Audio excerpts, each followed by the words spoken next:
Hey guys, Kirk here, and thank you for joining me on a new video on the channel. This video is going to be the first of a few videos in which we create a water shader. It's going to be a part of a bigger series I'm doing called Build Worlds, in which we've created this landscape here using Gaia and masks. If you're interested in creating a world like this, then I'd recommend going and checking out my Build Worlds series, which you could do so for free. So yeah, go and check it out. But in this first video, like I say, it's going to be a part of a few videos to create the shader. I'm just going to set dress this a little bit.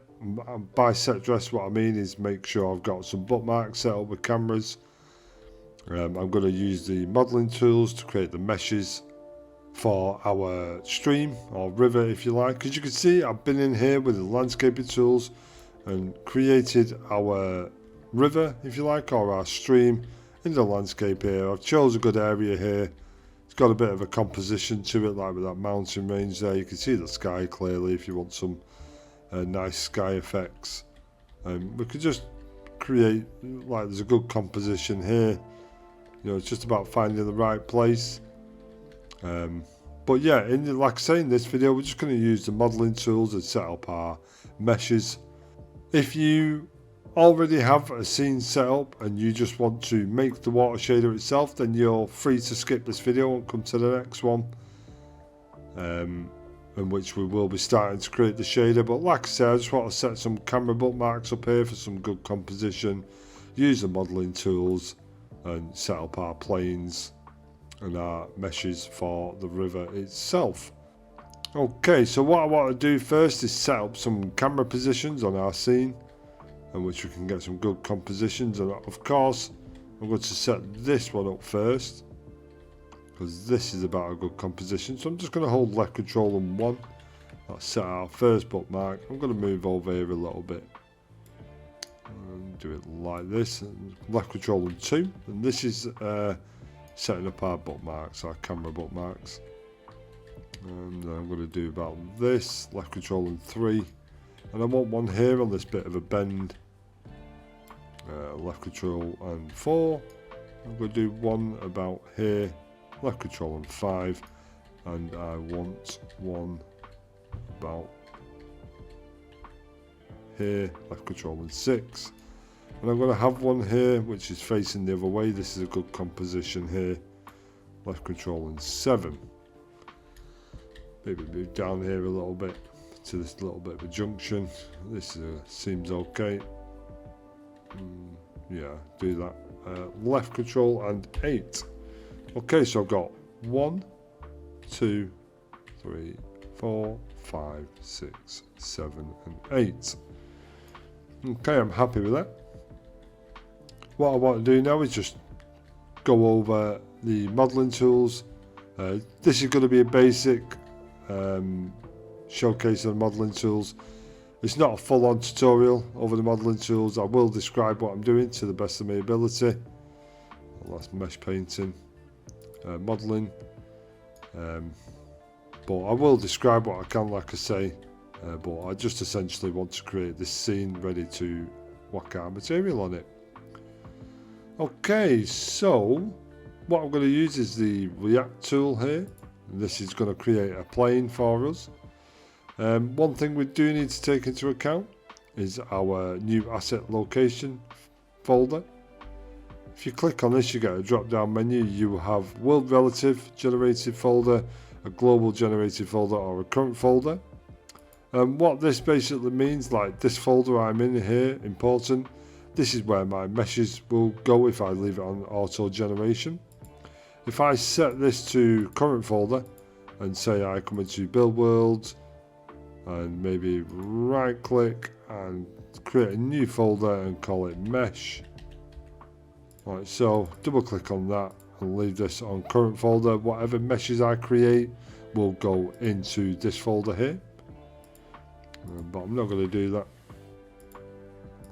that. If I put auto generation folder global, what this means is at the minute in this level, this is our current world or level, whatever you want to call it.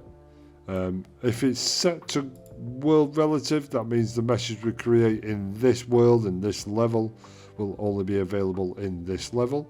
If it's set to global like it is now, the meshes we create in this level will be able to use the meshes in subsequent levels that we create after this. And by levels, you should know what I mean by now. If I come to important, this here, build worlds v1, which we're in now, this is an actual level.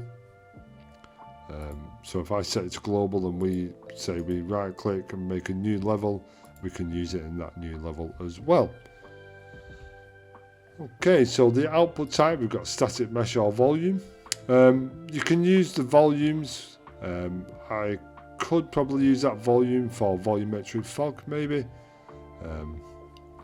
So I'm going to leave that on static mesh. I've got rectangle type. You can have rounded where it gives you rounded corners, or just leave it on rectangle. You have a width and a depth. That's the actual size of the mesh. If I increase this to maximum, you'll see I get a full plane. When you have the width and depth set to maximum, that is the full size of a texture that you can get in Quixel Bridge of 2x2. That's what that size is, or it might be 1x1 actually. So it's always good to know that. So if I put this plane down and just go and get a random arbitrary texture, it won't tile on that plane unless I change the tile in itself. Below that you have the width subdivisions, yes I could say it, and the depth subdivisions. What this is, if I come to lit mode and go to wireframe, I'm not sure you can see it, I'll try and zoom the video in, but I only have 2 triangles on that. If I increase the subdivisions like so, you'll see now that I have a lot more geometry on that mesh. I don't think I need it that high. We do want some subdivisions because we are going to have some sort of waves. So I'm just going to set that to 25. We don't want to kill our performance anyway. You can also apply a mesh here, a material, sorry, but we haven't got a material in the minute. Our UV scales, it's important to leave that to 1. We'll set our UV scales in the material itself. You could also set world space UV scale. But that's a different thing as well. Okay, so to use this, I've got also generated folder global, and it's just going to create a folder in here for it. You could also give your folder a name. So if you click this little settings cog, a thing will open up your project settings. As you can see, our also generated asset path has no name. So what I'm going to name this to mesh. Oh, wait there. A river mesh. And this will now create a folder called river mesh. If you do it this way, like I'm going to do it, make sure you change the name, otherwise all your other meshes will be created there as well. Say you create other meshes for like a building, it'll go in the water mesh as well. Just a good way to stay organised. So now I've got my plane. I'm just going to click here. There you go. Now it's added it. And then once you've created this mesh, it's fine like that. I'm just going to complete this. And now our mesh is completed and ready to be used. I'm going to come out of wireframe mode, back to lit. Come out of modelling tools, and you can see now we've got our plane right here. As you can see, it's a bit wonky, so I'm going to come into the details panel. And I'm going to reset the rotation just by clicking that little arrow, and it will flatten it out. I'm going to try and center this a little bit. I'm going to rename this mesh. You see, it's just called rectangle. I'm going to call this river bottom. Like so. Probably not a good name for it, but it's what I'm going to use. As you can see, I've got that bit of a thing here going on. If I lower this a lot, I could probably use it as a transition area actually. So what I'm going to do first off is just extend this. Just highlight these 2 yellow things here, and you can just extend it like so. Don't make it too big as well. If I come to wireframe mode again, or you can use Alt and 2. You don't want to make this mesh too big because even though the water will be under the landscape, it will use resources. Go back to lit, and you can see now we've got our mesh here, which is completely fine.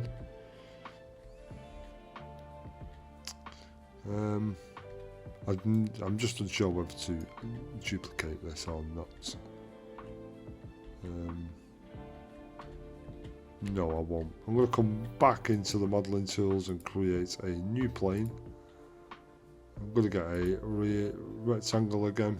We've still got our things set up, our options if you like. I'm just going to reduce the width of this, like so. I'm just going to, how shall I do this? I'm going to plonk that here for now and choose select. I'm going to reset this rotation, so move this into position and rotate this a little bit. I'm going to put it about there because I want to cover this little bit of an area, but do this and expand this a bit too much, and then just move this up here like so. I'm going to put it about here and I'm going to rotate it a little bit. Oh, that's too much. I'm going to change our rotation here. We'll put it to 5 degrees like so. Just try and rotate. That's too much. I'm going to freehand it like so. Okay, let's go to our scale, just increase that a little bit, so we'll put that about there. Okay, just move that over a little bit, and I'm probably going to rotate it a little bit more. No, it's a bit too much, like so, because you will see this little nick here. So if I get this plane at the bottom and just raise this up a little bit, like so. Okay, so that's that bit done. What I'm simply going to do is duplicate this now. So if I highlight this bit of mesh, hold left Alt and just drag away, I've now duplicated it. Doesn't look like it, that's just simply because you can't see it. If I bring it up like this, do this, and just move this back. I'm going to make it a bit smaller. That should be fine like that. I'm going to rotate it a little bit as well. There you go. Let's move this down. This is probably where I am going to do a waterfall. Right, so I'm going to slow this camera down a bit. I'm going to move this back a bit. Okay. That seems to be fine. It's a bit funny here, I'm not sure about that. If I lower it a bit, like so, move it across, that should be fine right there. Okay, now we're up to this little bit of a tricky area where we've got a bit of a corner. I'm just going to duplicate this, left control and move it and drag. Just going to make this a bit smaller, like so. Rotate it, make it a bit wider by one like that.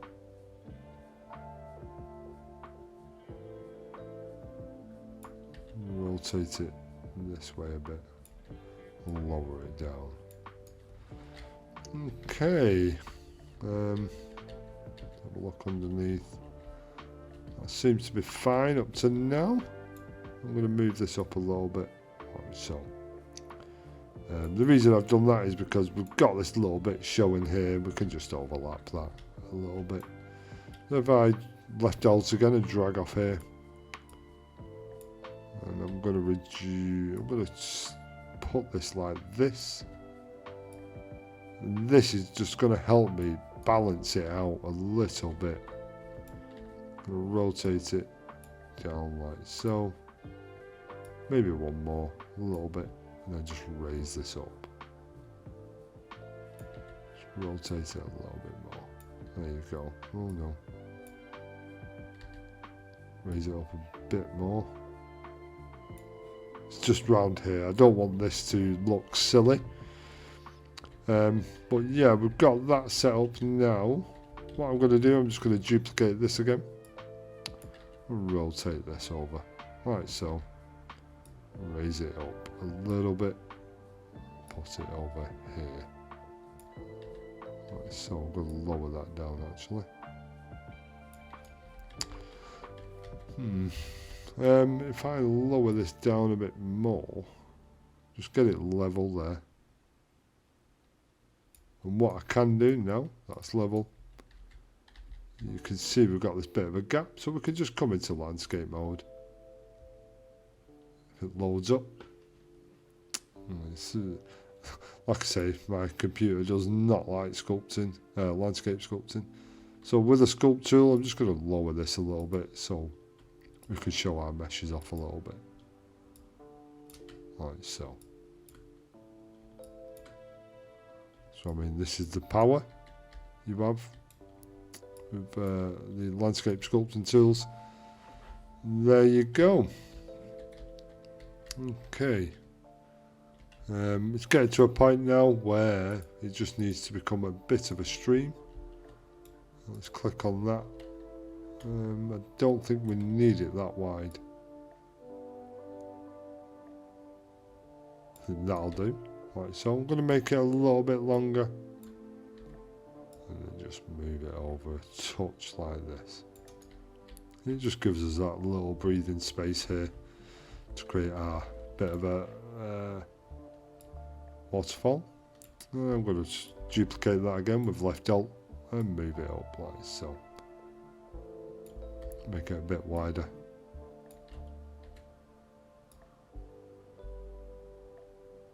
So, okay.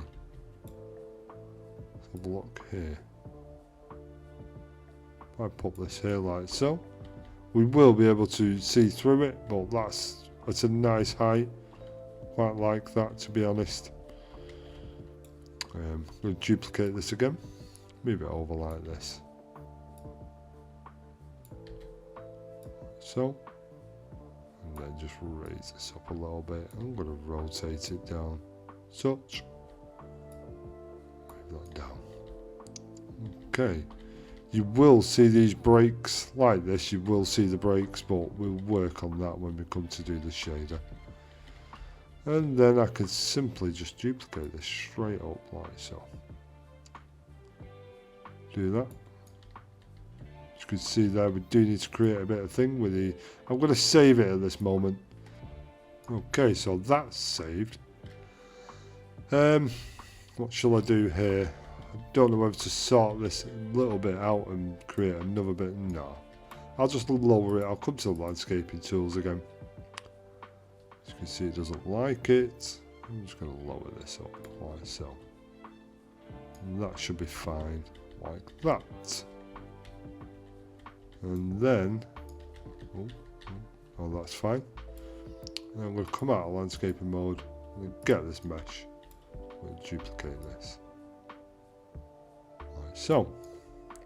Okay, for now that will do me. So hang on a minute. Instead of having, I'm going to delete these two. Just delete it. Get this. Just stretch this out. We can always change the UVs. Move this down like so. Stretch this out. There we go. The less mesh you use, the less seams you'll see. Like there, you'll see that seam. I'm going to click that. Just going to move it down a touch like so. You will see the seam. But we'll sort that out at a later date. Okay, I'm going to come back to modelling tools. I'm not going to use a rectangle tool, I'm going to use a cylinder. I'm going to reduce that radius for this one. So, the height, we'll make it to about 300, maybe. That's fine. Yeah, 300. I'm going to come to wireframe mode so I can see it right. Radial slices. increase that to 25 as well. Height subdivisions are going to be 25 as well. So now we're getting some good subdivisions there. And what I'm doing with this cylinder, I'm just going to plonk this down here. And I'm going to complete. And this is going to do our little waterfalls, if you like. It's only a temporary measure. I will go into Blender at some point and sort this out. I'm going to rotate, find that that's on the red, and then I'm going to click on it and just put 90, like so. Actually, I'm just going to redo that. I'm just going to put 90, like so. Okay, now we've got that. I'm just going to rotate it level with that, move it up. Wait for that lip, there it is. Come to about there, rotate it again, like so. So it's covering that edge, and then I'm just going to move it down. You're getting a bit of a lip there. I'm just going to touch that up a bit. Like so, and I'm just going to move it down until it marries up a little bit. There we go. That's the first waterfall done, if you like. I'm going to duplicate this using left alt and put it here. So we're going to have to make this a little bit bigger, of course. So if I do this, oh, wrong way, there we go. I do it like this, move it across, move it down, then into that top bit, like so, and then move it down.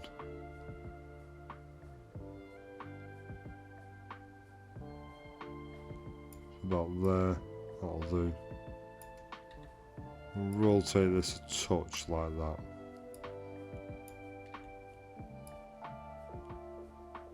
Just trying to get it as level as I can. The bottom mesh, it doesn't really matter about that. It does matter about the top mesh. If it doesn't marry up very well. Wait, the wrong one.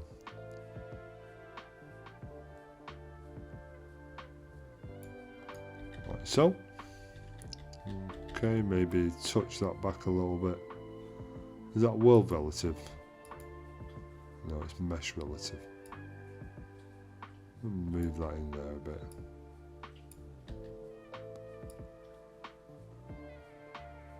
So that will do. We've got one more to do here, so we're going to duplicate this, drag this over here, and just set this one up now. I may have to increase the size of this one. Yes, I will. I'll just increase all of it. So, and just like I say, marry this up a little bit. Like so.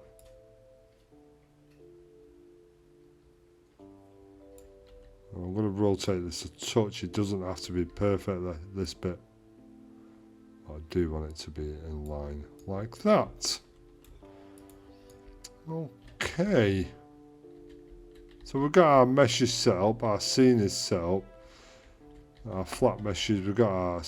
I'm not happy with that. I'm not happy with that. I'm going to rotate this around a little bit. And then move it in. I just don't want it protruding through. Here's okay. This is fine. Maybe move it up a touch. Rotate it around like this. There we go. Move it up. Go on the rotation again.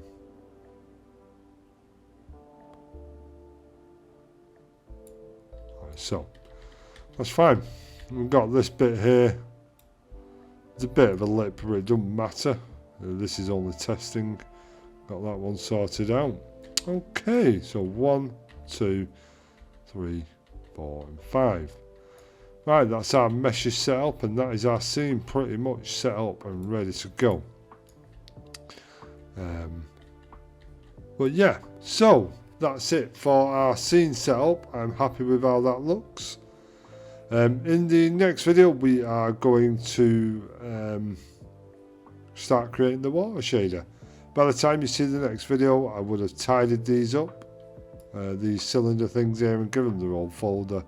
Like you can see what I've done with these, but you should know how to do that by now. So yeah, hopefully I'll see you in the next video in which we do start creating the water shader for this. So I'll see you there. See you later. Bye.